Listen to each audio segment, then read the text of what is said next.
Нагадваю вам зноўку, што лічба памятае ўсё. Наша дружная компания говорит «Надо!». Вы што, рэальна думаеце, што вашыя подпісы за Лукашенка, якія вы паставілі таму, што начальнік папрасіў паставіць, гэта дробязь? Вы думаеце насамрэч, што гэта не аб чым і што гэта застанецца таямніцай? Не!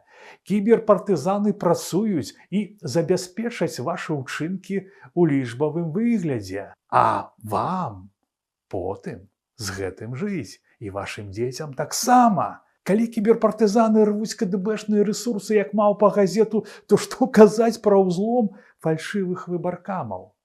І як вы будзеце глядзець людзям у вочы, калі народ зламае храпціну нелегітымнаму рэжыму? Можа, думаеце, пранясе? Певень таксама думаў, ды ў суп трапіў. Беражыце сябе, але помніце, пакаранне неадваротна і ніхто яго не пазбегне.